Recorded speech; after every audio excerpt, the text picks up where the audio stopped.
Hello hi नमस्कार प्रणाम स्वागतम सुस्वागतम अभिनंदनम अस्सलाम वालेकुम सत श्री अकाल केम छो कसकाय वड़कम जय जोहार जय जिनेंद्र जय झूलेलाल जय श्री कृष्णा जय श्री राम। मैं हूं आपका अपना Shubhashish Moitra and welcome to our show रूबरू आपके अपनों के साथ शुभाशीष के साथ, powered by Nandanam milk pure milk for healthy family, supported by Godrej interio and the production partner all in one production.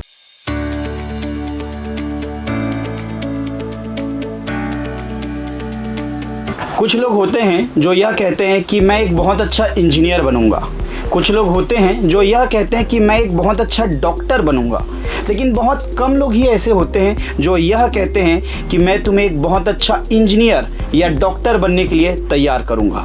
और इसी ही सोच को जिन्होंने हकीकत में बदल कर दिखाया है, आज मैं आप सभी को रूबरू कराना चाहूँगा फिजिक्स के मास्टरमाइंड और आचार्य इंस्टीट्यूट के डायरेक्टर ऑनरेबल संदीप द्विवेदी जी से। सर, सबसे पहले तो आपका बहुत बहुत स्वागत है बीसीसी न्यूज़ के इस खास कार्यक्रम रूबरू आपके अपनों के साथ शुभाशीष के साथ। धन्यवाद शुभाशीष। सर, जैसा कि आपका टैगलाइन है, आचार्य का टैगलाइन है कि प्रॉमिस बियॉन्ड एक्सीलेंस, और सबसे पहले तो मैं आपको और आपकी पूरी टीम को बहुत बहुत बधाई और शुभकामनाएं देना चाहता हूं, क्योंकि आपने जैसा प्रॉमिस किया और एक बेहतर परिणाम के साथ आज आचार्य ने 1 साल भी अपने पूरे कर लिए, तो उसके लिए सर आपको बहुत बहुत बधाई और शुभकामनाएं। और इसी तरह आप बच्चों का भी ऐसे ही उज्जवल भविष्य की ओर आगे आप अपना कदम बढ़ाते रहे, ऐसे हमारा सभी का विश्वास है। Sir, my first question is that कि इतने सारे प्रोफेशंस होने के बावजूद भी आपने टीचिंग को ही अपना प्रोफेशन क्यों चुना? देखो सुभाषिस, क्या होता है कि कोई भी बचपन से तो शुरुआत नहीं करता है कि कैसा प्रोफेशन में जाना है, क्या जाना है। और मैं तो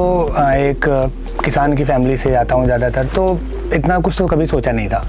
लेकिन एक था मेरे ग्रैंडफादर का एक ड्रीम था कि मैं एक इंजीनियर बनूं, तो मैं उसके अकॉर्डिंगली ही हमेशा अपनी स्टडी को जो है कंटिन्यू रखा था।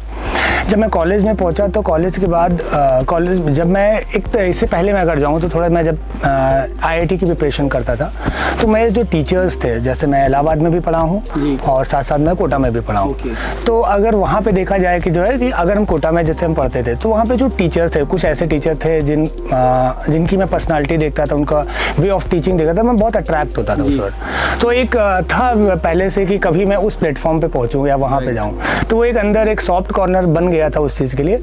और जब मैं बीटेक में आया तो ऐसे ही, चाहे वो पार्ट टाइम जॉब के तौर पे ले लिया जाए, मैंने टीचिंग स्टार्ट कर दी थी। आई थिंक मैं सेकेंड ईयर में था, तभी से मैंने टीचिंग स्टार्ट कर दी थी।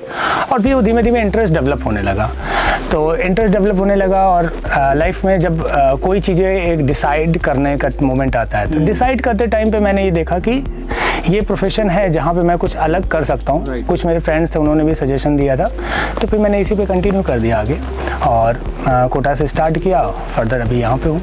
और निश्चित तौर से सर, जैसा कि आपके ग्रैंडफादर का जो सपना था, मैं भी यही कहता हूँ कि यदि अगर सपने में से अगर हम एस को हटा दें तो केवल अपने रह जाते हैं, और जहाँ अपनों का साथ होता है वहाँ तो सपने ज़रूर पूरे होते हैं। डेफिनेटली, ये बात तो मैं एग्री करूँगा। और सर, जैसा कि हमें ज्ञात है कि इससे पहले आपने कई इंस्टीट्यूट में बतौर टीचर पढ़ाया भी है। हाँ। तो सर, अब ऐसी क्या आवश्यकता पड़ गई कि आज संदीप द्विवेदी को स्वयं का इंस्टीट्यूट खोलना पड़ गया? And one more thing I want to add on, that is why in Bilaspur sir? ठीक है, देखो पहली बात तो मैं पहले भी टीचर था, अभी भी हूँ, और फर्दर आगे भी मैं टीचर ही रहना चाह रहा हूँ। तो ये जो एक टैग है कि डायरेक्टर, एंड ये एक बस रिस्पॉन्सिबिलिटी है कि आचार्य के साथ से जो मैं निभा रहा हूँ। लेकिन मेरा अगर अंदर से दिल से पूछा जाए तो मैं हमेशा टीचर ही रहना चाहता हूँ।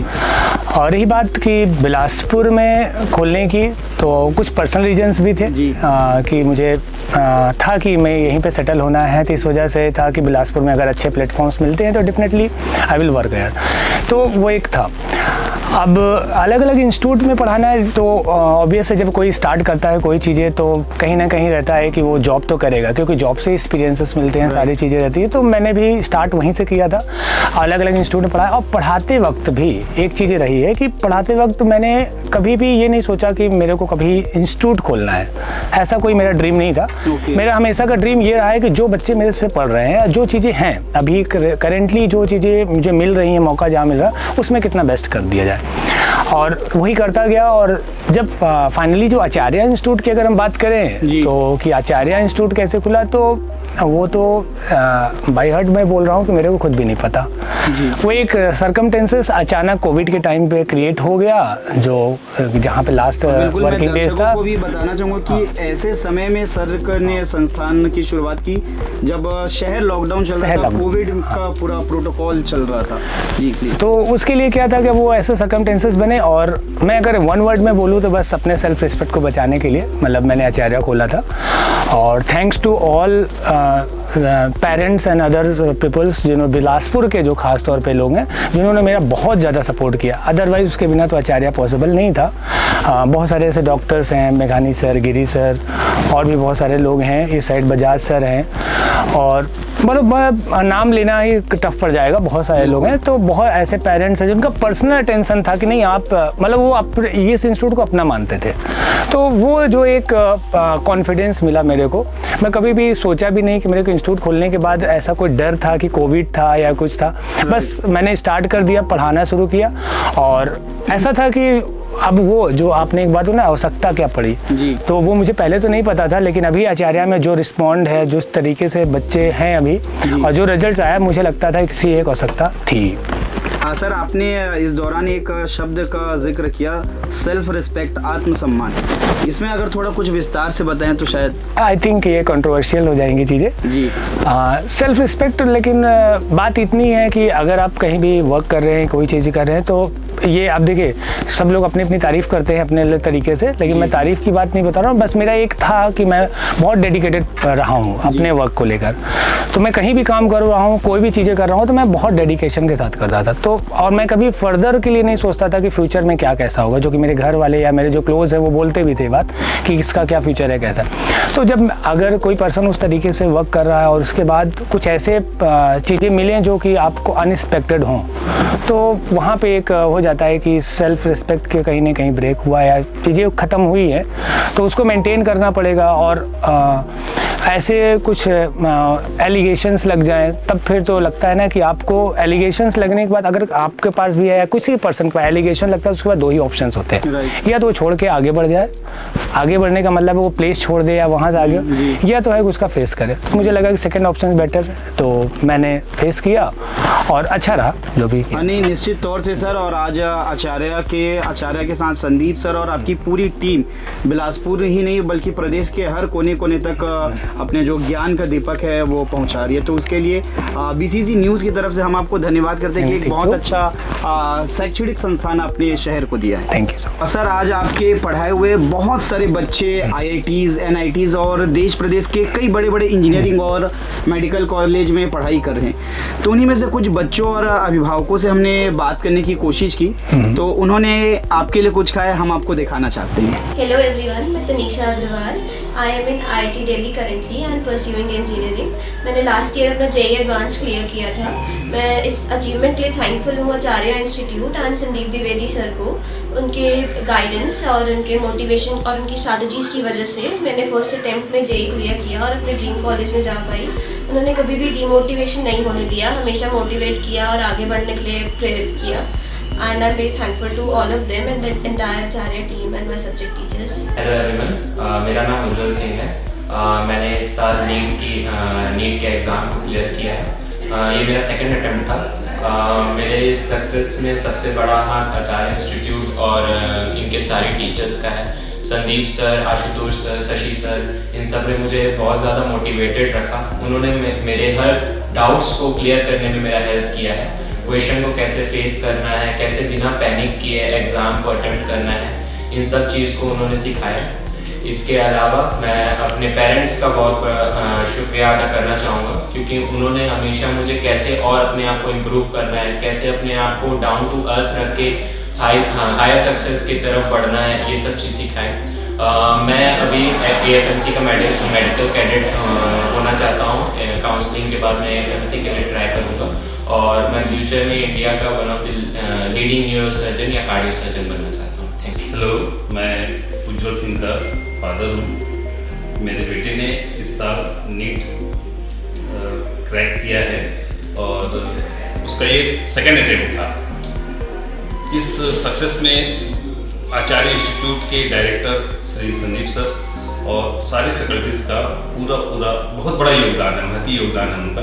मैं कहूँगा कि उन्होंने एक्चुअली एक कोयले को जैसे तराशते हैं और हीरा में बदलते हैं, इस तरह से उन्होंने अपना प्रयास किया है और उसके प्रयास के स्वरूप ही केवल मेरे बेटे ने ही नहीं 5-6 और बच्चे हैं यहाँ से जिन्होंने कि नीट क्रैक किया है, साथ में जेईई वगैरह में भी क्रैक किए हैं। तो मैं चाहूँगा कि इस तरह से आचार्य इंस्टीट्यूट नए प्रतिमान सफलता के तय करते रहें और मेरी बहुत बहुत शुभकामनाएं सभी के लिए। धन्यवाद सर। जैसा कि तनीषा और उज्जवल ने आपके और आपके इंस्टीट्यूट के बारे में अपना अनुभव साझा किया, तो मैं चाहूँगा कि आपने इन बच्चों को पढ़ाया और एक ऐसे मुकाम में पहुंचाया जो हम कल्पना भी नहीं कर सक रहे थे बिलासपुर में। और सिर्फ तनीषा उज्जवल ही नहीं, और भी ऐसे बहुत सारे बच्चे हैं। अब मुझे एक नाम और भी याद आ रहा है जो आप हमेशा कहते हैं कि ये एक टर्निंग पॉइंट था, अक्षत दुबे। तो ऐसे काफ़ी बहुत सारे बच्चे हैं। तो मैं चाहूँगा कि आप भी बेहतर तरीके से बता पाएंगे। तनीषा और उज्जवल, थैंक्स। वैसे जैसे ये बच्चे हैं, ये तो अभी करेंटली हमारे यहाँ वर्क मतलब अभी जस्ट निकले हैं, जो है इसी साल के बच्चे। तनीषा ने जो है उसको तो मैं वैसे भी कॉन्ग्रेचुलेशन फिर से बोल रहा हूँ कि IIT दिल्ली में एडमिशन हुआ है। और उज्जवल ने जो है 668 मार्क्स आउट ऑफ 720 अटेंड की वजह, जो कि बहुत बड़ा अचीवमेंट है बिलासपुर के लिए। तो आने वाले समय में आई थिंक उसका ड्रीम है कि उसको FMC में जाना है, जहाँ पे FMC जैसे आपने अभी बात किया कि अक्षत दुबे के बारे में, तो अक्षत दुबे भी FMC में ही है। उसकी FMC में 8th रैंक थी जो है। हाँ, तो बहुत अच्छा परफॉर्मेंस रहा है उसका। अक्षत दुबे एक्चुअली क्या मेरे थोड़ा क्लोज भी रहा है, उनकी फैमिली से भी मेरा बहुत अच्छे रिलेशंस रहे हैं। और तब मैं किसी और इंस्टीट्यूट में वर्क करता था, लेकिन मेरा 2 साल का स्टूडेंट रहा है वो। और उस बच्चे ने जो है फिजिक्स में 175 मार्क्स लाया था आउट ऑफ 180। तो वो बहुत बड़ा अचीवमेंट था उस समय बिलासपुर के लिए, तो पहला ही था वो जी। तो वो बच्चे का क्या, वहाँ से मेरी टर्निंग पॉइंट जो आपने बोला ना, टर्निंग पॉइंट ये था कि लोग मेरे को जानना शुरू कर दिए।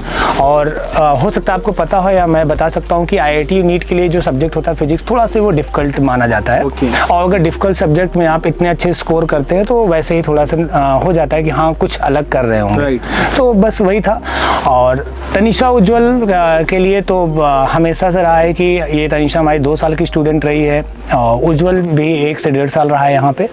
तो उन लोगों ने जो अचीव किया, एक्चुअली वो लोग डिजर्विंग कैंडिडेट थे, उन्होंने बहुत मेहनत किया इसके लिए। अगर मैं संदीप सर से पूछूं तो बच्चों को किस आधार पर एक इंस्टीट्यूट का चयन करना चाहिए, रिजल्ट्स के आधार पर कि टीचर्स के आधार पर, या ये क्या कहना चाहिए? देखो, बच्चों का जो इंस्टीट्यूट का चयन है, मेरा ये कहना है सिंपल सा कि अगर आपके पास जो है एक एम है कि हमको IIT या नीट निकालना है, तो प्राइमरी तो ये रहता है कि आपको खुद पता होना चाहिए कि आप मतलब कितना ज़्यादा आप उसके लिए जो है कैलिबर रखते हो। उसके बाद जब आप इंस्टीट्यूट पे पहुंचते हैं कि इंस्टीट्यूट का कौन सा चयन है, तो आपका प्लेस डिसाइड होना चाहिए कि आप प्लेस, अभी जैसे कोविड का टाइम है तो मोस्टली बच्चे ये होते हैं, पेरेंट्स चाहते हैं कि वो अपने जो रीजनल एरियाज हैं वहाँ पे हैं। अब रीजनल एरिया में ऑब्वियस बात है, अगर किसी को कुछ नहीं पता तो वो रिजल्ट पे ही जाएगा। तो यही रीज़न भी है हम लोग के रिजल्ट को प्रमोट करते हैं। सेकेंडरी ये होती है कि आप जब जा रहे हैं, टीचर से पढ़ रहे हैं, तो 2-4 दिन का जब आप मिलते हैं टीचर से, तो एक कंफर्ट जोन आ जाता है। क्योंकि मेरा ये मानना है कोई टीचर खराब नहीं होता है, तो टीचर सारे अच्छे होते हैं। आपका एक कंफर्ट जोन किसके साथ मिलता है, आपके जो रिक्वायरमेंट्स है वो फुलफिल हो रहे हैं कि नहीं, वहाँ वही एक है कि उससे आप चयन कर सकते हैं। और तो ठीक है। बिल्कुल सर, कम शब्दों में ही आपने बच्चों को ये किस आधार पर एक संस्था का चुनाव करना चाहिए बेहतर तरीके से समझाया। सर, बिलासपुर के बहुत सारे बच्चे कोटा राजस्थान, जिसे हम एजुकेशन हब भी कहते हैं, वहाँ जाकर अपनी इंजीनियरिंग या मेडिकल की तैयारी करते हैं। तो अब न्यायधानी बिलासपुर में आचार्य इंस्टीट्यूट ऐसी क्या सुविधाएं दे रहे हैं जिससे अब बच्चों को बाहर ना जाना पड़े? और एक चीज़ और इसमें ऐड ऑन करना चाहूँगा कि आचार्य इंस्टीट्यूट और आचार्य की टीम की ऐसी क्या खास विशेषता है जो इसे बाकी इंस्टीट्यूट की अपेक्षा एक अलग पहचान देती है? देखिए, हम किसी इंस्टीट्यूट से कंपेयर तो नहीं कर सकते हैं किसी चीज़ को, बट आचार्य इंस्टीट्यूट लोगों से अलग कैसे है या बिलासपुर में अलग कैसे है, इसका जवाब तो आई थिंक तुमको पता ही है। क्योंकि आज हम अगर यहाँ बैठे हैं तो सिर्फ इसलिए कि 1 ईयर में हमने बहुत ही डिफरेंट रिजल्ट्स दिए हैं जी। तो वो तो है आगे की चीज़ें, लेकिन इसके बाद आती है कि जैसे बाहर जाने और बच्चे यहाँ पे रुकने का। तो देखिए, कभी भी अगर हम कहीं भी जा रहे हैं, बहुत सारे बच्चे अगर बल्क में जा रहे हैं, तो आप समझते हैं कि हर एक रीजन का जो अच्छा बच्चा होता है वो डेफिनेटली डेफिनेटली वहाँ जा रहा है जी। अब वहाँ जा रहा है तो एक अच्छा बच्चा वो ऑलरेडी है और वहाँ जा रहा है तो डेफिनेटली वो अच्छा करेगा। हाँ, तो वो एक तो फैक्टर रहता है कि अब एक गया तो टॉपर्स गया है तो उसके जो पड़ोसी होते बोलते हैं कि हाँ ये बच्चा टॉपर है, इसने सही डिसीजन लिया होगा जी। तो एक तो फैक्टर ये हो गया जिसकी वजह से वो वहाँ। अब कोविड जैसे अभी जो सिचुएशंस आए उसके बाद मुझे ऐसा लगता है रीजनल एरियाज़ पे जो है बहुत सारे डेवलपमेंट हो चुके हैं। अभी जो इंस्टीट्यूट्स हैं, आप किसी इंस्टीट्यूट को जो जज कर रहे हैं या कंपेयर कर रहे हैं तो एक चीज़ मैं बोलूँगा उस पर आप कंपेयर कर सकते हो रिजल्ट्स पे अभी और करेंटली आप और रिजल्ट्स और शॉर्ट टर्म रिजल्ट्स जो शॉर्ट टर्म में तो हमने जो है अभी एक साल के अंदर बहुत ही डिफरेंट रिजल्ट दिए हैं जी। और साथ में जैसे IIT में हमने तनिषा जो है बिलासपुर गर्ल्स टॉपर भी रही है। तो IIT एडवांस में बहुत ही रेयर केस में बच्चे निकलते हैं। अभी बिलासपुर में आप अगर काउंट करेंगे तो ज़्यादा 5 से 6 बच्चे ही मिलेंगे आपको टोटल जो IIT एडवांस निकाला हो। तो उसमें से अगर एक बच्चा हमारे यहाँ से है तो हम उस स्टैंड पे हैं कि हम किसी से कंपेयर करने की ज़रूरत तो नहीं पड़ेगी, लेकिन हम आगे चल के बेटर करेंगे जो। लेकिन सर ऐसा क्यों है कि जो एक बच्चा टॉपर होता है तो उसकी पहली सोच यही क्यों होती है कि मैं कोटा राजस्थान जाऊंगा या बाहर जाकर करूंगा? ये सोच क्यों नहीं होती कि नहीं मुझे यहाँ पे वो सुविधाएं, ये क्यों सोच डेवलप नहीं हो पाती? बदलाव ज़रूरी होता है और अभी बदलाव आ चुका है। ये पहले की सोच थी कि लोग जो है वहाँ जाते थे। अगर आपके बिलासपुर में अभी 3000 टोटल अगर कैपेसिटी देखी जाए कि 5000 बच्चों की है तो डेफिनेटली आप काउंट करेंगे तो लगभग 2 से 2500 बच्चे आपके बिलासपुर में पढ़ रहे हैं। तो ऐसा नहीं है कि अब वो पहले जैसा रहा कि अब लोग वहाँ जा रहे हैं और वो बैड जगह नहीं है। हम भी वहीं से पढ़े हैं, चीज़ें अच्छी थी। लेकिन अगर वही सुविधाएं वही सारी चीज़ें आपको यहीं रहे, जैसे मेरा एक ऐड में टैगलाइन था यहीं रह के यहीं पढ़ के। तो वो एक्चुअली यही संदेश था मुझे जो है मतलब छत्तीसगढ़ में जो भी बच्चे पेरेंट्स हैं उनको देने के लिए कि आपको अगर वही सुविधाएं यहाँ पे मिल जा रही हैं तो आपकी बहुत सारी कॉस्ट से लेकर आपके बच्चा बीमार होता है कोई भी चीज़ होती है सारी चीज़ें बचाई जा सकती हैं। जैसा सर ने जिक्र किया कि बदलाव ज़रूरी है। तो मुझे जिस कॉन्फिडेंस से सर आपने बोला कि बदलाव ज़रूरी है तो डेफिनेटली ये वक्त है बदलाव का और मुझे लगता है एक बहुत सकारात्मक बदलाव आचार्य इंस्टीट्यूट लेकर आ रहा है। जैसे कि हमारे प्रदेश में भी एक बदलाव आया है कांग्रेस की सरकार, तो निश्चित तौर से ये वो भी फ़ायदेमंद रहा है और हम उम्मीद करते हैं कि ये भी बिलासपुर के सारे बच्चों को और प्रदेश के सभी बच्चों को इसका सुविधा मिलेगा। सर ऐसे बहुत सारे बच्चे होते हैं जो काफ़ी होनहार होते हैं, प्रतिभावान होते हैं, लेकिन इंजीनियरिंग या मेडिकल कॉलेज में उन कॉलेज में पढ़ने के सपने देखना तो दूर, आजकल कोचिंग की इतनी फीस हो गई है कि उन्हें अपने भविष्य से समझौता करना पड़ जाता है। तो ऐसे में उन बच्चों के लिए आचार्य इंस्टीट्यूट किस रूप से सहायता करता है या क्या प्लानिंग से? देखिए ज़्यादातर जो ये फाइनेंशियल कंडीशन जिनके वीक हैं या ऐसे अगर बच्चे हैं तो इंस्टीट्यूट वैसे देखिए इंस्टीट्यूट के कॉस्ट बहुत ज़्यादा पड़ते हैं ये, क्योंकि जो टीचर्स होते हैं जो फैसिलिटीज़ होती है वो भी देना पड़ता है तो उसके कॉस्ट तो रहते हैं। तो इसी के अकॉर्डिंगली उनकी फ़ीस वगैरह रहती है। लेकिन अगर हमारे पास है कि कुछ ऐसे बच्चे हैं जो बहुत अच्छा करना चाह रहे हैं वो मनी या कोई फाइनेंस करने आर्थिक रूप से जो अगर वीक है उनको, तो हम उनके लिए बहुत सारे ऐसे स्कीम्स हैं हमारे पास। जैसे एक RM स्कॉलरशिप टेस्ट होता है हमारे यहाँ का, वो स्कॉलरशिप टेस्ट में अगर बच्चा अच्छा परफॉर्म करता है उसके हिसाब से 100% तक रिबेट है, जिसमें सिर्फ उनका मटेरियल कॉस्ट जो लगेगा वही लगेगा, उसके अलावा कोई भी फीस नहीं लगेंगे। और हमारे पास मैं किसी बच्चे का नाम नहीं लेना चाहता हूँ, लेकिन करेंटली मैं आपको बता रहा हूँ लगभग 8 से 10 बच्चे हमारे पास ऐसे हैं जो कि इसी स्कीम के तहत जो है वहाँ पे पढ़ाई कर रहे हैं।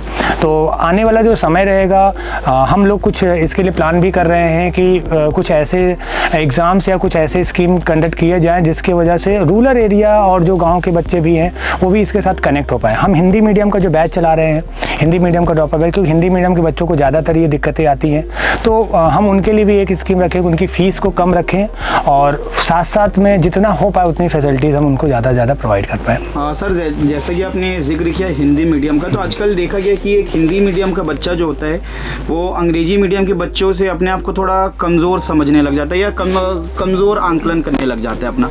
तो ये जो हिंदी मीडियम और इंग्लिश मीडियम के बीच एक जो बड़ा प्रश्नवाचक चिन्ह है, हम चाहेंगे इसे आप दूर करें। हाँ, ये इस फीलिंग को मैं बहुत अच्छे से समझ सकता हूँ। रीज़न ये है कि मैं खुद भी हिंदी मीडियम से हूँ। हाँ, मैं भी हिंदी मीडियम से हूँ। तो और मैं हिंदी मीडियम से पढ़ा था, 12th तक पूरी स्टडी मेरी हिंदी मीडियम से ही हुई है। एक गवर्नमेंट स्कूल में रहा हूँ मैं। लेकिन क्या होता है कि ये एक्चुअली बात है, हम भी जब उस समय थे तो स्टेज फियर के साथ साथ जो है कम्युनिकेशंस में गैप जो आती है, बहुत सारे ऐसे प्रॉब्लम्स आते हैं जो बच्चा हेजिटेट करता है बात करने में, और कोई भी एक बच्चा थोड़ा सा इंग्लिश बोल देता है, अगर कोई CBSE का है तो उसके सामने वो डाउन पड़ जाता है क्योंकि उसको कम्युनिकेशन स्किल्स में दिक्कत है। लेकिन कम्युनिकेशन स्किल्स और एक टैलेंट दोनों में फ़र्क होता है। अगर बच्चा IIT और नीट का है के लिए प्रिपरेशन कर रहा है तो डेफिनेटली डेफिनेटली वो अच्छा कर रहा है। मैं आपको अभी के एग्जांपल्स बता रहा हूँ, मेरे बहुत सारे ऐसे स्टूडेंट्स हैं अभी, जैसे आपको एग्जांपल अगर आप देखे होंगे तो शुभम बख्शी, हाँ वो हिंदी मीडियम का बच्चा है, स्टेट बोर्ड टॉपर है आपके छत्तीसगढ़ से, और उसने मेरा वो स्टूडेंट रहा, बल्कि बिलासपुर का पहला स्टूडेंट है जो IIT निकाला था, मेरा पढ़ा है वो बच्चा। वो अभी 4 साल बीटेक करने के बाद अभी ओरेकल में वर्क कर रहा है, जिसके पैकेज 30+ का है। उसके बाद जीत प्रजापति है, वो भी हिंदी मीडियम का बच्चा था, वो IIT कानपुर में अभी जो है 4th ईयर है, उसका भी प्लेसमेंट हो गया है। तो बहुत सारे ऐसे एग्जाम्पल्स हैं जो हिंदी मीडियम के बच्चे बहुत अच्छा, बस उनको थोड़ा सा मोटिवेट करने की ज़रूरत है। और हमारे इंस्टीट्यूट में एक अच्छा खासा बड़ा बल्क बैच चलता है हिंदी मीडियम का, और उसमें रिजल्ट्स भी आ रहे हैं, और आने वाले समय में वो चीज़ें और इम्प्रूव होंगी। तो समय के साथ बदलाव, जैसे बात कर ही रहे हम लोग, तो वो बदलाव अब आ रहा है बच्चे, और गवर्नमेंट ने, हाँ थैंक्स टू छत्तीसगढ़ गवर्नमेंट, जिन्होंने जो अभी आत्माराम जो स्कूल्स खोले हैं, इंग्लिश मीडियम स्कूल्स खोले हैं, उन्होंने भी एक तरफ इसके तरफ एक स्टेप्स बढ़ाए हैं कि जो रूरल एरिया में बच्चे हैं वो इंग्लिश मीडियम में भी पढ़ते रहे, और लो फीस में उन्होंने देते, ये बहुत अच्छा स्टेप रहा है उनके लिए। हाँ सर, हिंदी मीडियम के बच्चों को अगर शॉर्ट एंड स्वीट में कुछ इंग्लिश में कहना हो तो क्या कहेंगे आप? आई थिंक मेरे लिए इंग्लिश में बोलने से कोई मतलब नहीं है, बी पॉजिटिव है। कोई भी चीज़ों के लिए रहो आप पॉजिटिव थिंकिंग के साथ अगर आगे बढ़ रहे हो तो डेफिनेटली कोई भी चीज़ें कभी ख़राब नहीं जाएंगी। और मैं एक बात सबके लिए ऐड करना चाह रहा हूँ कि कभी भी अगर आप कोई चीज़ें जा रहे हैं करने के लिए, चाहे वो एजुकेशन से, ये मेरा पर्सनल एक्सपीरियंस है कि चाहे आप ये कि बिज़नेस के लिए जा रहे हैं, आप पढ़ाई के लिए जा रहे हैं, तो मुझे ये लगता है कि सबसे पहले अगर आप किसी चीज़ को जज कर रहे हो तो अपने आप को कर लो। अगर आपने अपने आप को सीख लिया कि हम कहाँ पे हैं, या अपने जो वीक पॉइंट्स हो, अपने जो स्ट्रॉन्ग पॉइंट्स हैं, वो कितनी तेज़ आप जो है जज कर पा रहे हो, तो अगर वो चीज़ें आपको पता चल गई है ना, तो आप जब कोई काम करने जाओगे तो आपको खुद पता होगा कि ये मेरे से होगा या नहीं होगा, और वहीं पे आपका फेल होना या सक्सेस होना डिसाइड हो जाता है। उसके बाद के जो फैक्टर हैं कि हम फेल हो गए या पास हो गए, वो तो अदर फैक्टर्स होते हैं, लेकिन पहला और प्राइमरी फैक्टर जो यही होता है कि आप सेल्फ एनालिसिस अपने आप का कर लो, बस यही तो। कहीं ना कहीं यही कहना चाहेंगे हम ये दर्शकों को कि ज़िंदगी जो रहती है वो हर रोज़ आपको एक नया मौका देती है, और सरल शब्दों में उसे ही आज कहते हैं। बहुत अच्छी बात बोली तुमने, थैंक यू सर। सर, आज हर एक क्षेत्र में कंपटीशन है और कॉम्पिटिटर्स भी हैं, तो बतौर आचार्य इंस्टीट्यूट के डायरेक्टर होने के नाते आप अपने कंपटीशन और कॉम्पिटिटर्स को किस रूप में देखते हैं? देखिए, मैं एक चीज़ के तो अगेंस्ट हमेशा रहता हूँ, वो है मोनोपोली जी, कि कभी भी किसी चीज़ की मोनोपोली नहीं होनी चाहिए जो है। तो अगर कॉम्पिटिटर्स जो हैं वो रहना ही तो पॉजिटिव है हमारे लिए, क्योंकि अगर वो सामने हैं तो हमको एक तो हमारी क्वालिटी कंपैरिजन्स होते रहते हैं हमेशा, उनसे एक ये रहता है कि अगर हम देखो, मैं ये नहीं बोल सकता कि हर साल हमारे यहाँ से टॉपर्स होंगे, हमारे यहाँ से सारी चीज़ें होंगी या उनके यहाँ से ही होंगे, तो डेफिनेटली वो जब अगर कुछ वर्क करें, कुछ अच्छा करें, तो हमको भी एक सीखने को मिलता है कि ये गलतियाँ जो हम सुधार सकते हैं नेक्स्ट ईयर। तो कॉम्पिटिटर्स होने और तो बहुत नेसेसरी है, वो रहने चाहिए।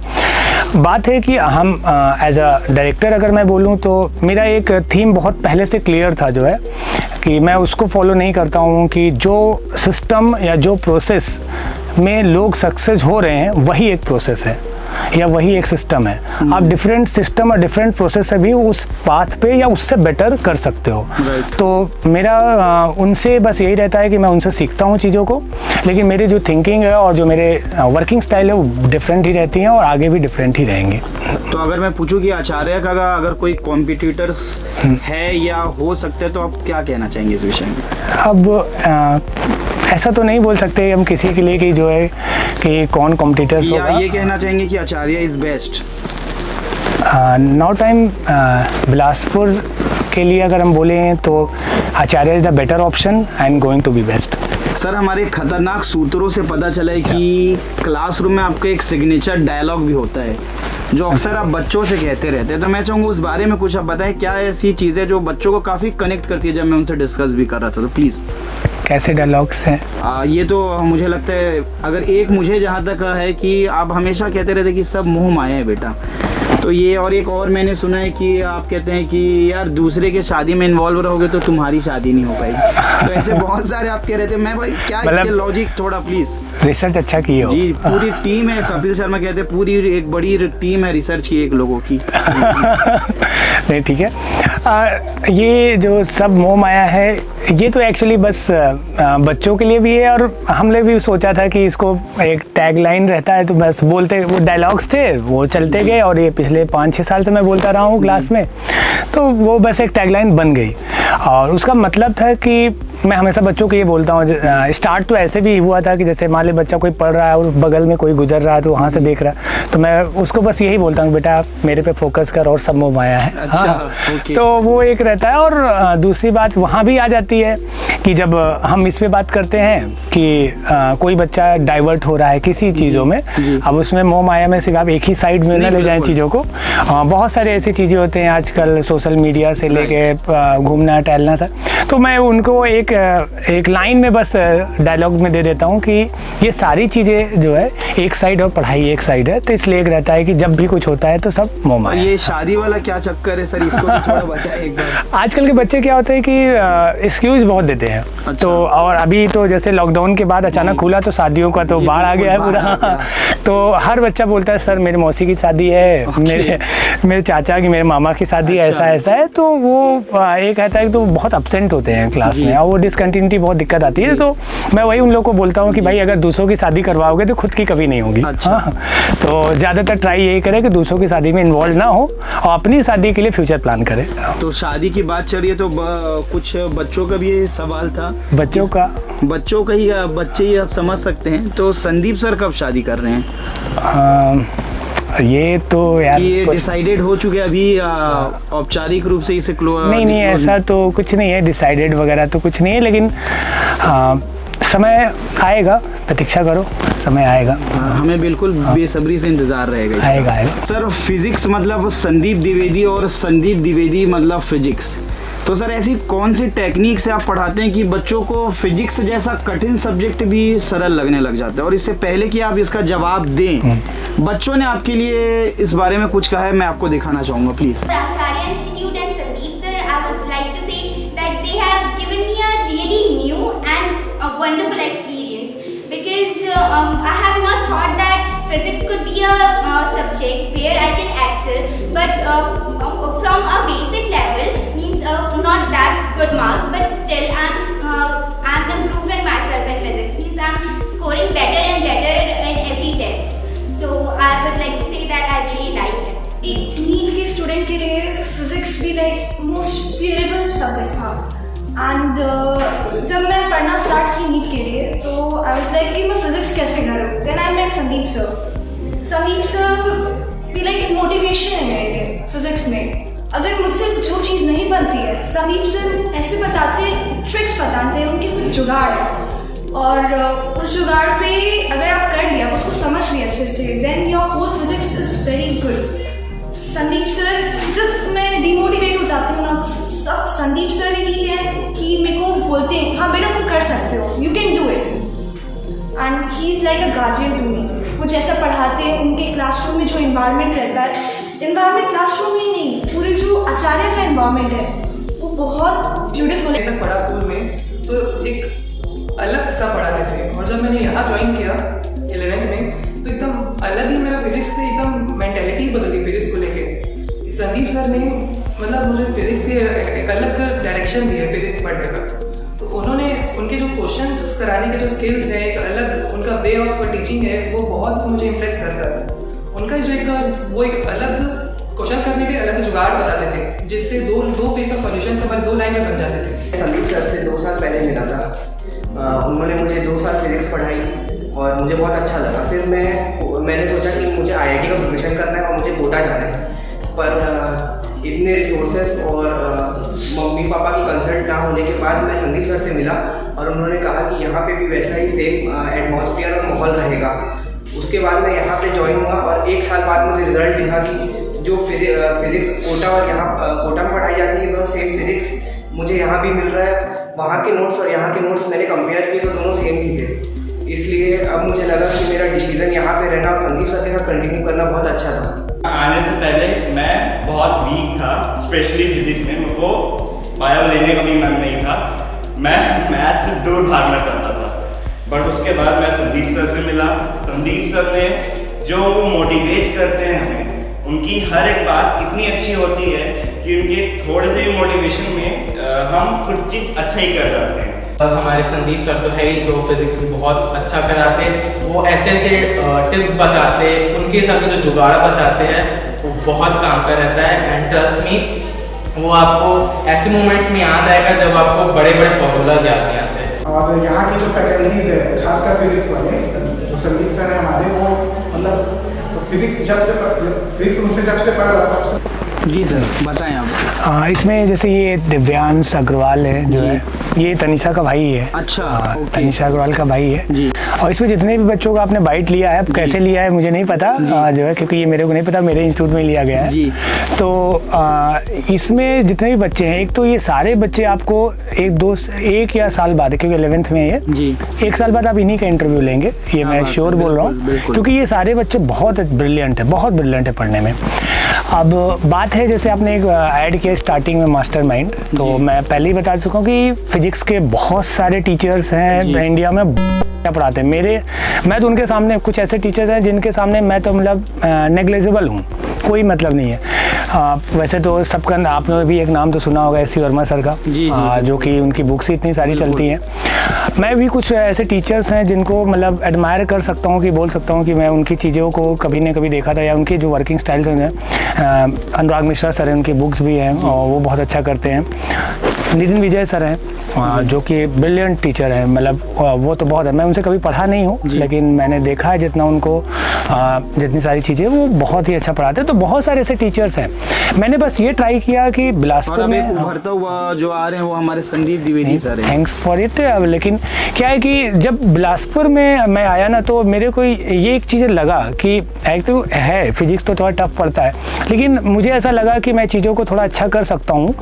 तो इसका एक ही मतलब मेन रीज़न है, जो बच्चे बोल रहे हैं जुगाड़ और ये सारी चीज़ें। ये मैंने देखा कि ये जो आपके क्लासरूम के में शब्द काफ़ी इंटरेस्टिंग है, जुगाड़, माहौल, शादी, मोह माया, मतलब कुछ फिजिक्स चल रहा है कि क्या चल रहा है? मतलब नहीं, वो एक क्लास का एटमॉस्फेयर रहता है, वैसा बना कि बच्चों को एंटरटेनिंग के साथ ही पढ़ाया जा सकता है, वो रहता है। लेकिन ये जो जुगाड़ वर्ड है, ये मतलब आप समझिए शॉर्ट ट्रिक है, लेकिन हमारे इंडिया में तो ऐसे हम लोग बोलते हैं जुगाड़, तो वो अपनी लैंग्वेज है। वैसे यूपी वाले तो हम लोग जुगाड़ को ये पेटेंट हो गया हमारे यहाँ बस, और वो शॉर्ट ट्रिक रहता है। मैं जो फिजिक्स में जैसे जितना बच्चे बोल रहे हैं कि ऐसा करने के लिए, मेरा जो मानना है खुद कि मैं कैसे सीखा, तो मैं खुद भी एक वीक स्टूडेंट अपने आप को मानता था कि जो है कि मैं वीक स्टूडेंट है। तो मैंने जितनी गलतियां मेरे से होती थी, मैं मान के चलता हूँ कि बच्चों से भी ये गलतियां होंगी। ओके। तो मैं उन सारी चीज़ों को, जब मैं क्वेश्चंस या कोई चीज़ें पढ़ा रहा हूँ, तो उनको मेंशन करते चलता हूँ। और आई थिंक वही मेरे लिए हेल्पफुल रहता है कि चीज़ों मैं बच्चों के अंदर तक मतलब जा सकता हूँ, उनके ब्रेन तक वर्क कर सकता हूँ कि क्या किस तरीके से ये ईजी कर लेंगे इस चीज़ों को। मैं सूत्रों के मुताबिक एक चीज़ हमने और पता की है कि जब कोई बच्चा आपके यहाँ डेमो क्लास लेने आता है, हाँ, तो आप फिजिक्स के सबसे जो हार्ड टॉपिक होता है उसका डेमो देते हैं। ये क्या इसके पीछे लॉजिक है? क्योंकि मैंने अक्सर देखे कि इजीएस्ट टॉपिक था कि बच्चे को भी लगे हाँ समझ, आप सबसे टफ टॉपिक पकड़ते हैं, क्या इसके पीछे लॉजिक? इसके पीछे का लॉजिक ऐसा नहीं है। मैं हमेशा ये माना हूँ, मेरी लाइफ का एक पार्ट रहा है कि आप तभी पहचाने जाओगे जब आप डिफ़िकल्ट चीज़ों, जो लोगों को डिफ़िकल्ट लगती है, वो आप अलग करोगे। ओके। तो कुछ टॉपिक्स ऐसे होते हैं जिससे बच्चे डरते हैं। इवन मैं जब अपनी टीचिंग जब मैं स्टार्ट कर रहा था, तो मेरे को भी कुछ प्रोसीजर से गुजरने थे। तो उस समय भी मैंने जो टॉपिक्स को पिक किया था डेमो के लिए, वो टीचर्स भी मेरे को बाद में बोले थे कि आपने ये टॉपिक ही क्यों पिक किया। तो उसमें से 1-2 टॉपिक्स ऐसे आते हैं। तो मेरा मानना है कि बच्चा डेमो क्यों लेने आ रहा है, बच्चा डेमो क्यों, वो ये जानना चाहता है कि ये टीचर हमारे लिए सुटेबल है कि नहीं, हम बार पढ़ा रहे। तो उसके जो ईजी चीज़ें हैं, तो उसको ईजी वैसे भी लगेंगी ना। तो वो मैं पहले पूछ लेता हूँ कि आपको क्या टफ लगता है। अच्छा। तो पहला उनका आंसर आता है कि हमको ये टफ लगता है, हम वहीं से शुरू करें। वैसे ये सीक्रेट बात थी, तुमने पूछ लिया जी। हाँ, ये नहीं बताना चाहिए, लेकिन जो उनको टफ लगता है उसी पे आप वर्क करो। वो आपके लिए अगर ईजी कर दिया तो डेफिनेटली फिर वो भी सेटिस्फाई रहेंगे और हम भी सेटिस्फाई रहेंगे उससे। नहीं सर, मैंने पूछा, लेकिन मेरा क्वेश्चन ही ये था कि फिजिक्स मतलब संदीप द्विवेदी और संदीप द्विवेदी मतलब फिजिक्स। तो मुझे नहीं लगता कि आपका जो स्टाइल, आपका जो तरीका है टीचिंग का कोई और अपना है, सबके अपने अपने एक तरीके होते हैं। हाँ, वो तो होता है सर। जो भी बच्चे या जो भी युवा इंजीनियरिंग या मेडिकल के क्षेत्र में अपना भविष्य बनाना चाहते हैं या बनाने की चाह रखते हैं, तो उन्हें बतौर आचार्य इंस्टीट्यूट के डायरेक्टर होने के नाते और बतौर टीचर होने के नाते आप उनका क्या मार्गदर्शन या क्या सुझाव देना चाहेंगे? तो मैं इसको थोड़ा सा डिफरेंस कर रहा हूँ कि ड्रीम और एम दोनों थोड़ा से अलग हैं चीज़ें। ड्रीम क्या होता है कि हमको, जो हमारे पड़ोसी है, बच्चा है या कोई भी ऐसा है जो देखा वो किया है तो हमको भी ये करना चाहिए, वो आपका ड्रीम, उसको भी बोल सकते हो, आपके वो ड्रीम बनाए हो कि हमको ये अच्छा लगता है करना।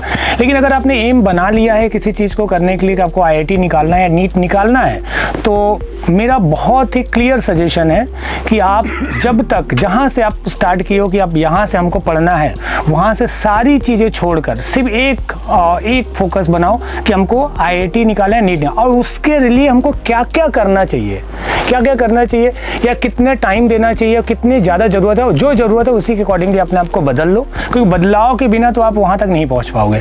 तो उसको जितनी भी चीज़ें आपकी ज़रूरत है उतनी बदल लो, डेफिनेटली वो आप अचीव कर लोगे आराम से। उसके लिए कुछ भी और एक्स्ट्रा करने की ज़रूरत नहीं है आपको। जब एक बार राह में, कहते नहीं है कि जब हम रास्ते में चल जाते हैं तो बीच में मंजिल से पहले भी बहुत सारे ऐसे छोटे छोटे मंजिलें आती हैं जो आपको खुशियाँ देती हैं, तो वो मिलती रहेंगी, क्योंकि वही खुशियाँ आपके मेंटर हो सकते हैं, आपके टीचर, आपके पेरेंट्स, आपके इंटरमीडिएट रिजल्ट्स हो सकते हैं। तो उसके बाद जब आप फाइनल रिजल्ट तक पहुँचेंगे तब आपको एक अलग ही मज़ा मिलेगा। हाँ सर, हमने देखा है कि पूरे टॉक शो के दौरान आप बदलाव की बहुत बात कर रहे हैं कि बदलाव ज़रूरी है, बदलाव ज़रूरी है, और कहीं ना कहीं हम भी यही कहते हैं कि बदलता वही है जो बदलना चाहता है। तो आपने जैसा जिक्र किया कि IITs NITs की बात की, तो मेरा इसी से एक सवाल है कि अगर जो बच्चा IIT या NIT नहीं निकाल पाया या कुछ अंकों के कारण चूक गया या उसे उसका पसंदीदा कॉलेज नहीं मिला, तब उनके पास क्या विकल्प है वो, या क्या कैसे अपने आप को आगे वो मूव ऑन कर सकते हैं फिर? देखिए, हम लोग जिस भी चीज़ों को फॉलो करते हैं, अगर हम धर्म को फॉलो करें किसी चीज़ का, तो एक चीज़ होता है कि हमको हमेशा बोला जाता है कि ऊपर वाला हमेशा एक मौका देता है आपको जी। तो वो मौका कब दे रहा है बस ये आप पता कर लो, ये आपको पता चल जाए, और जब भी पता चलेगा उस समय आप डेफिनेटली वो चीज़ें भी पा जाओगे जो आपने सोचा भी नहीं होगा। हाँ, तो ये जैसे आपने बोला कि बहुत सारे बच्चे हैं जो कि नहीं कर पाते हैं, अच्छा उसके बाद वो क्या करना, तो मैं आपको एक बहुत अच्छा एक एग्जांपल दे रहा हूँ जी। कि मेरे इंस्टीट्यूट में भी मतलब मैं इतने टाइम से पढ़ा रहा हूँ, 6-7 साल हो गए बिलासपुर में, तो मुझे एक बच्ची है जो है कृति करके है, वो जो है बहुत अच्छी, मतलब मुझे पता नहीं कि उसके अंदर लगता है बहुत टैलेंटेड स्टूडेंट, बहुत टैलेंट, लेकिन वो जितना क्लास में उसका परफॉर्मेंस रहता है, जैसा उसकी सारी एक्टिविटीज़ रहती हैं, जब वो एग्ज़ाम में जाती है तो बहुत अच्छा नहीं कर पाती है, क्योंकि एग्ज़ाम में हो सकता है पैनिक हो जाती है बहुत बार, बहुत सारे सिली मिस्टेक कर देती है। अभी भी वो जो डिज़र्व करती थी उसके आसपास ही रिजल्ट आया, बहुत ज़्यादा अच्छे रिजल्ट नहीं आए, लेकिन अब वहाँ से वो कॉलेज के लिए मूव कर रही, तो मैंने उसको भी अभी रिसेंटली एक दिन वो कॉल की थी, तो मैंने उसको यही चीज़ें बोला था, वही सेम चीज़ें आप सबके लिए है कि हो सकता है कि वो एग्ज़ाम आपके लिए अभी जो है कुछ सिखाया है, आपने उस दौरान जब आप एक प्रिपरेशंस करने जो IIT नीट की प्रिपरेशन होती है, जब आप करते हो तो आप इतनी सारी चीज़ें सीख के चले जाते हो ना, जो आपको अभी नहीं पता चलेगा। आपने दौड़ना सीख लिया, रेस में दौड़ना जो कहते हैं ना, हमने रेस में दौड़ना सीख लिया, आपने difficult question, easy question, competitors जितने भी आपके आसपास के बच्चे हैं उनके साथ कैसा कंपटीशन होना चाहिए, सारी चीज़ें आपने लड़ना सीखा है। ये आपको काम कब देगा? आप जब आप कॉलेज में जाओगे, कॉलेज में जाओ, क्योंकि जर्नी तो वहाँ भी है ना, और वही जर्नी मेन है आपके कैरियर के लिए, तो वहाँ जाके आप बहुत अच्छा करोगे। और ये मैं बता दे रहा हूँ उस बच्ची के लिए भी कि आप देखिएगा आने वाले समय में वो बहुत ही अच्छा परफॉर्मर बन के निकलेगी, क्योंकि डॉक्टर बनने जा रही है तो डेफिनेटली बहुत अच्छा करेगी आगे। तो ये सब के लिए एक ही चीज़ें हैं कि आप जहाँ हैं वो जितना पा गए ठीक है, और आगे के लिए वर्क करते रहें।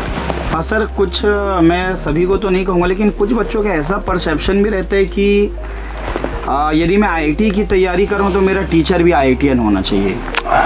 अब अगर किसी का परसेप्शन ऐसा है तो डेफिनेटली कभी भी अपने परसेप्शन को चेंज नहीं करना चाहिए, और मेरे बहुत सारे ऐसे टीचर्स रहे हैं, मोस्टली टीचर मुझे जहाँ तक पता है वो IITian नहीं थे जो है।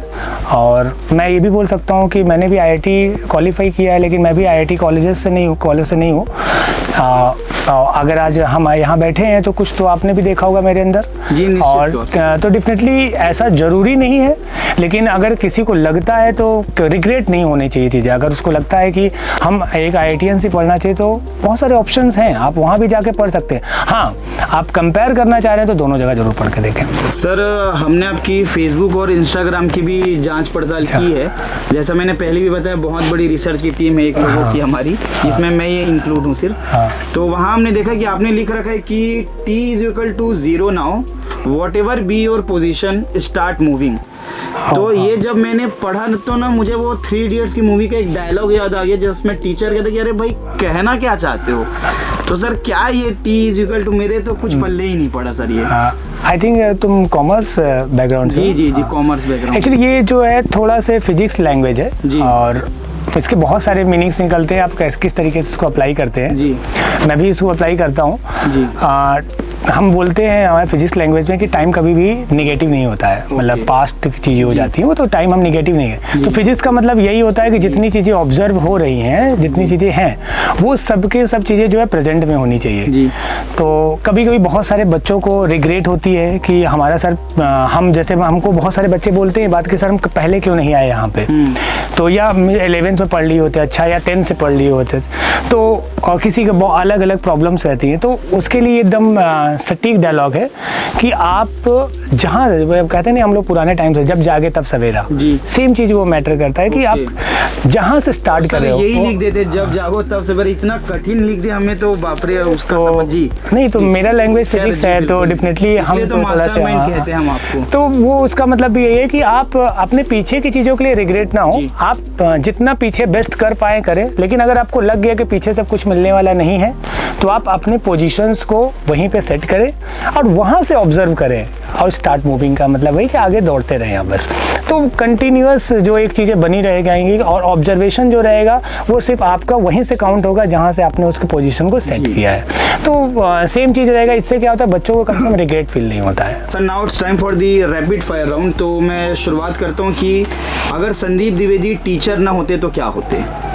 मेरा बचपन से ही मन था कि मेरे ग्रैंडफादर आर्मी ऑफिसर थे, तो मैं आर्मी में जाने का सोच रहा था। क्या बात है। अच्छा, अगर संदीप द्विवेदी को किसी बॉलीवुड अभिनेत्री के साथ काम करने का मौका मिले तो किस अभिनेत्री के साथ आप काम करना पसंद करेंगे? मैं कोई अच्छा एक्टर हूँ नहीं, तो मेरा कोई ऐसा नहीं हो। अभिनेत्री जैसे एक्ट्रेस की बात करें, सारे अच्छी होते हैं, मौका मिल जाएगा तो अगर कभी है। अच्छा, मतलब कहना ये चाह रहे हैं कि सारी अभिनेत्रियों के साथ काम करना चाहिए? नहीं, आपने पूछा तो मैंने उस पर बताया कि सारे अच्छे होते हैं। अच्छा, अगर संदीप द्विवेदी के व्यक्तिगत और पेशेगत जीवन पर आधारित कोई फिल्म बनाई जाए तो किस हीरो को आप अपने बिहाफ में देखना चाहेंगे, किस अभिनेता को? यार ये बहुत बड़ा क्वेश्चन है और मुझे नहीं लगता है कि ऐसा कभी चीज़ें आएंगी, ऐसे कंडीशंस। अब उस समय के कंडीशन के अकॉर्डिंगली रहेगा। अभी के हिसाब से अगर देखा जाए तो जो मुझे थोड़ा सा अच्छा लगता है वो कार्तिक आर्यन भी बहुत अच्छा इम्प्रेसिव लगता है जी। आप ही की तरह चॉकलेटी हैं वो भी कार्तिक आर्यन। अच्छा, according to Sandeep Dwivedi sir, what is the definition of money? Definition of money, देखो मैं पहले से भी ये चीज़ें हमारी डिस्कस होती आ रही है कि हम बहुत ही मतलब लोअर फैमिली से हैं, तो हमारे लिए जो है मनी उतना ज़्यादा पहले से मैटर नहीं किया था। और अभी भी मैं रिसेंटली भी बता रहे हैं कि मैं भले भी किसी कोचिंग का ओनर हूँ, सारी चीज़ें, लेकिन मुझे लगता है कि मनी को आप मिस यूज ना करें बस। यही एक सही परिभाषा है, मिस यूज ना करें। What kind of people can impress and influence you? बहुत सारे अलग अलग कंडीशंस पे रहती हैं कि प्रोफेशनल या पर्सनल इस पे रहते हैं। अगर मैं प्रोफेशनली देखूं या लाइफ कैरियर के अकॉर्डिंग तो मुझे हमेशा सेल्फ मेड पर्सन बहुत पसंद है। जैसे धीरू भाई अंबानी, रतन टाटा, ये लोग, इनके मतलब रतन टाटा तो मतलब मेरे ऐसा है कि मैं उनका फ़ैन हूँ। मतलब उनके वर्किंग, उनके तरीके जो था स्टिल अभी तक, हाँ, तो मतलब वो है एक, तो सेल्फ मेड पर्सन मेरे को बहुत पसंद है। और अगर पर्सनल बात करें तो पर्सनल लेवल पे इन्फ्लुएंस करने का क्या है कि जिनके साथ कंपैटिबिलिटी मिल जाए, साथ रहे सारी चीज़ें। फैमिलीज़ में भी बहुत सारे ऐसे लोग हैं, मेरी सिस्टर है, मेरी छोटा भाई है, जो कि मैं उसको बहुत डांटता हूँ, लेकिन वो मैं जाता हूँ अंदर तो बहुत जो है मतलब मेरे लिए बहुत डेडिकेटेड रहता है, कभी भी कोई चीज़ें हो। तो बहुत सारे लोग हैं, अलग अलग तरीके से हो सकते हैं। What is success in 2-3 words? Success का सबसे इम्पोर्टेंट चीज़ है कि self satisfaction. Okay, so then what is a failure? Failure कुछ होता ही नहीं है। मुझे तो लगता है कि फेलियर का मतलब सिर्फ ये है कि इंस्टेंट सैड होता है, एक बस एक सैडनेस मिलता है, क्योंकि अगर आप फिर वही बात है स्टार्ट मूविंग, हाँ, तो अगर आप लाइफ को सेट कर लो तो आगे मूव करते रहोगे, तो फेलियर तो कोई चीज़ होती नहीं। मतलब बार बार घूम फिर के बात वही आ रही है कि set your time, t is equal to 0 now, whatever be your position start moving. बहुत टाइम लगा मुझको ये याद करने में, नहीं समझने में। समझा तो अभी मैंने, हाँ, याद करने में मुझे लगा। Okay, describe yourself sir in 3 words. My self मुझे कभी समझ में नहीं आया, मैं खुद भी मतलब ऐसा तो ये वो वाली तो बात नहीं, मेरे बारे में इतना ना सोचना, दिल में आता समझ में नहीं वाला।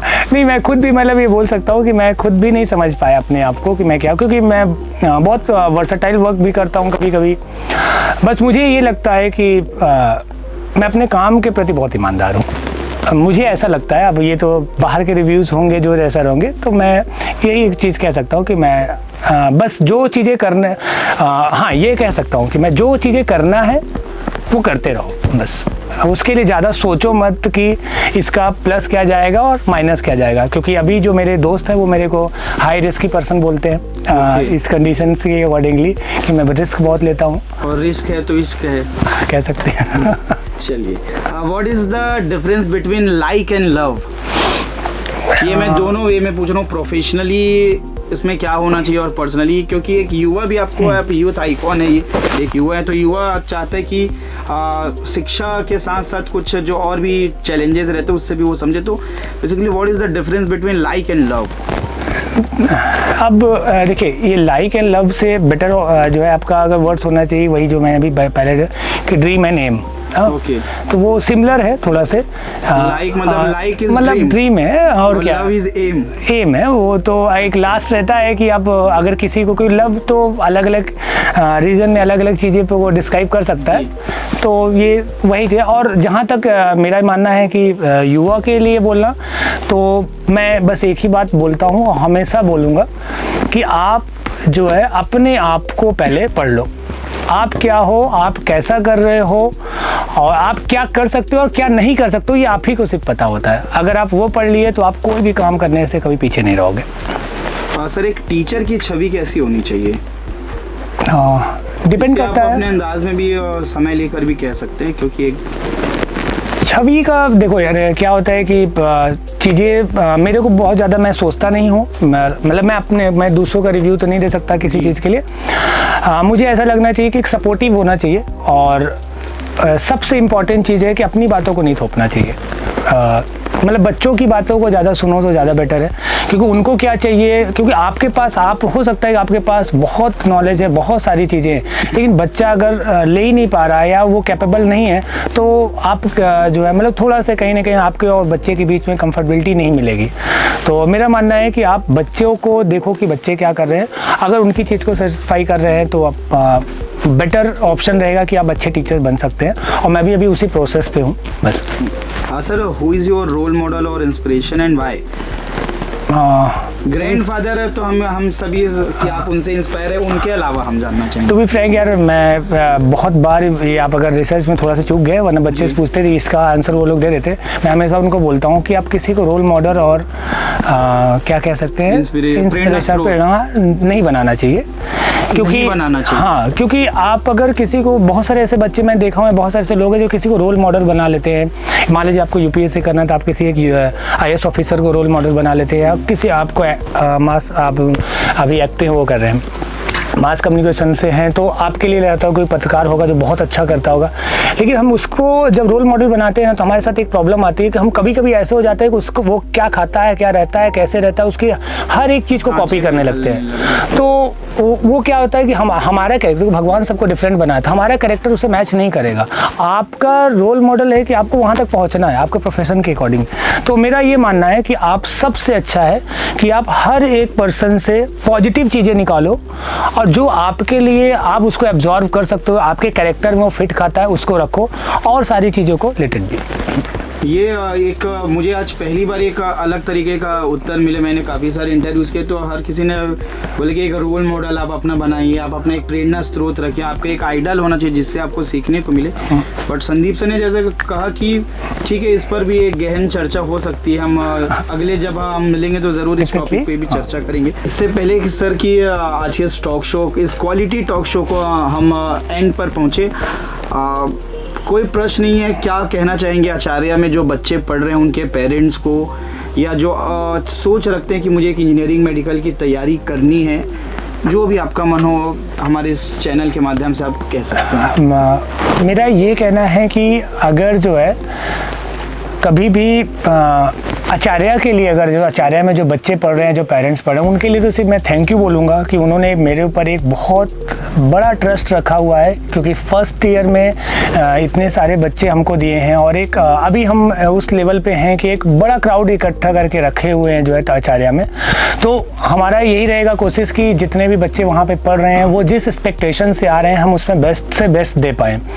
और साथ साथ में सबसे इम्पॉर्टेंट चीज़ जो मुझे लगता है कि देखिए कोविड का टाइम आएगा, अभी भी चीज़ें चली रही हैं और आगे भी कंटिन्यू रहेंगे, बहुत सारे उतार चढ़ाव आते हैं, लेकिन इम्पॉर्टेंट चीज़ है कि एग्ज़ाम को अगर लेकर हम बात करें, एग्ज़ाम पहले भी होता रहा है, आगे भी होगा, तो आप एग्ज़ाम को लेकर इतना सीरियस रहें कि ये सारी चीज़ें बस एक पल के जैसा रहे और निकल के चला जाए, उससे आप ज़्यादा डिस्ट्रैक्ट ना हो और आगे भी जो है आप अपना सपोर्ट बना के रखें। और डेफिनेटली आपने जितना ट्रस्ट मेरे ऊपर रखा है मैं उससे ज़्यादा अच्छा करके दूंगा आपको।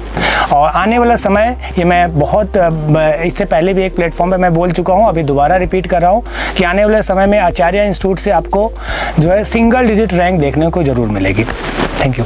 हाँ बिल्कुल, हम भी सर ऐसा प्रे करते हैं कि ये सिर्फ एक आचार्य के लिए ही नहीं बल्कि पूरे बिलासपुर और प्रदेश के लिए गौरव का विषय होगा जब सिंगल डिजिट में परिणाम हमको मिलेंगे। और कहीं ना कहीं आपके बच्चे, आपके लिए भी हम यही कहना चाहेंगे कि वो संस्कृत में एक श्लोक है कि एक मेवाक्षरम यस्तु गुरु शिष्यम प्रबोधयेत पृथिव्यम नास्ति तद द्रव्यम यद द्रव्यम चांद्रिणी भवेत। अर्थात कि गुरु के द्वारा यदि एक अक्षर का ज्ञान भी शिष्य को दिया जाता है तो संसार में ऐसी कोई वस्तु या ऐसा कोई धन नहीं है जिसे देकर हम गुरु के ऋण से उऋण हो सके। और बहुत खुशनसीब और बहुत सौभाग्य की बात होती है कि जो एक टीचर बनता, कहते हैं कि जब एक बच्चा जब एक ऊंचाइयों को पहुंचता है, जब एक वो अच्छे मुकाम पर होता है तो माता पिता को तो जो खुशी होती है लेकिन उससे भी कहीं ज़्यादा खुशी गुरु को होती है। तो ये हमारे लिए काफ़ी गौरव का विषय और हम काफ़ी धन्यवाद आपको देते हैं कि आप शिक्षा के माध्यम से पूरे बिलासपुर और पूरे प्रदेश के बच्चों को पढ़ा रहे हैं। अंत में सर हम यही आपसे जानना चाहेंगे कि BCC न्यूज़ के इस खास कार्यक्रम रूबरू आपके अपनों के साथ, शुभाशीष के साथ, इस कार्यक्रम के संबंध में आप अपने कुछ अनुभव, कुछ विचार साझा करें। मैं टू बी फ्रैंक बोल रहा हूँ, मुझे बहुत मज़ा आया तुम्हारे साथ बात करने में। Thank you. और सबसे बड़ी चीज़ है कि जो हमारी रात को कन्वर्सेशन हुआ था कि सर की इंटरव्यूज़ जो है देना है और कोई प्रिपरेशन नहीं है। जी, हाँ, यस। तो अपने को लगा नहीं ऐसा कुछ कि अपने को कोई प्रिपरेशन की ज़रूरत थी, तो बस मुझे उठा के ले आए सुबह सुबह, तो इसके लिए थैंक यू। और ये प्लेटफॉर्म मैंने पहले भी इस पर बहुत सारे वीडियोस, बहुत सारे चीज़ें देखी हैं, विधायक सर हैं, IG सर, लोग, बहुत सारे लोगों के जो है वीडियोस इस पर आए हैं और मुझे थैंक यू सो मच कि मुझे इस पर जो आने का एक मौका मिला और थैंक यू सुभाषिष इसके लिए। और आगे भी मैं चाहूँगा कि ये प्लेटफॉर्म बहुत ऊंचाइयों पर जाए, क्योंकि मीडिया जो होती है वो ये तो बोलना है कि संविधान का एक जो है चौथा स्तंभ है, लेकिन उसके साथ साथ है कि अभी मीडिया का रोल बहुत ज़्यादा हो चुका है, क्योंकि सोशल मीडिया से लेकर इस मीडिया तक तो आप जो भी कर रहे हैं डेफिनेटली बहुत अच्छा कर रहे हैं और बिलासपुर में आप जैसे लोगों की बहुत ज़रूरत है और आप तो हमारे हम उम्र हैं तो डेफिनेटली हमको भी अच्छा लगता है कि अपने जैसे लोग जो है बहुत अच्छा कर रहे हैं। Thank you Subhash. Thank you so much sir for your kind words. और एक बार आज मैं फिर आप सभी को बता दूं कि आज हमारे साथ थे आचार्य इंस्टीट्यूट के डायरेक्टर एंड फाउंडर और फिजिक्स के मास्टरमाइंड, मैं फिर से कहूँगा कि फिजिक्स के मास्टरमाइंड ऑनरेबल संदीप द्विवेदी जी। बहुत जल्द आप सभी से फिर मुलाकात होगी सिर्फ और सिर्फ बीसीसी न्यूज़ पर, रूबरू आपके अपनों के साथ, सुभाषिस के साथ। Powered bye Nandana milk, pure milk for healthy family, supported by Godrej interior and the production partner all in one production. जय हिंद, जय भारत, जय शक्ति। Thank you.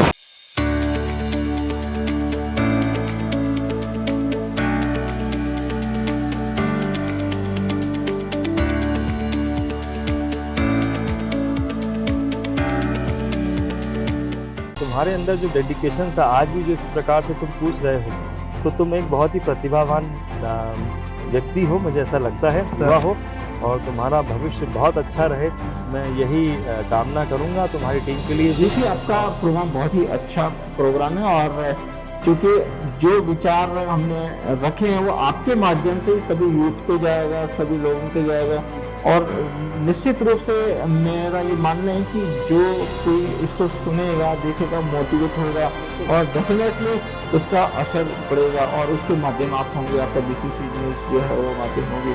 उसके लिए मैं आपको बहुत थैंक्स कर रहा हूँ। थैंक यू जी। सुभाषिस, मुझे आपने अवसर दिया जी कि आपके इस कार्यक्रम में मैं आके अपनी बातें रख सकूं, अपने शहरवासियों के साथ बात कर सकूं, इसके लिए आपको बहुत बहुत धन्यवाद। वक्त कहाँ गया, वक्त कहाँ गुजरा पता ही नहीं पड़ता। तो ये बहुत बड़ी खासियत है रूबरू शो की और सुभाषिस मोइत्रो की। आपके इस कार्यक्रम के माध्यम से हजारों लोग हैं। ये है पावर, ये है आपकी पावर, ये है आपके प्रोग्राम की पावर। लोगों ने ज्ञान का पिटारा बनाया हुआ है और शायद कहीं ना कहीं उस ज्ञान के पिटारे की चाबी आप हैं। ये हमारा सौभाग्य सर किया। मेरा खुद का भी एक बड़ा अच्छा मन था कि कभी सुभाषिस मुझे भी लाइव मिले और आज इंशाल्लाह ये मतलब मैं कर पाई कि आज आपके साथ लाइव हूँ, तो no doubt is a very good feeling कि आज मैं आपके साथ रूबरू होने वाली हूँ आपके इस टॉक शो में। तो thank you so much. Thank you so much कि मुझे इस पे जो आने का एक मौका मिला और थैंक यू सुभाषिस इसके लिए। और आगे भी मैं चाहूँगा कि ये प्लेटफॉर्म बहुत ऊंचाइयों पर जाए। बिलासपुर में आप जैसे लोगों की बहुत ज़रूरत है। सबसे पहले तो सुभाषिस जी, मैं बीसीसी की टीम का धन्यवाद देता हूँ जिन्होंने मुझे यहाँ बुलाया और कुछ बोलने का मौका दिया।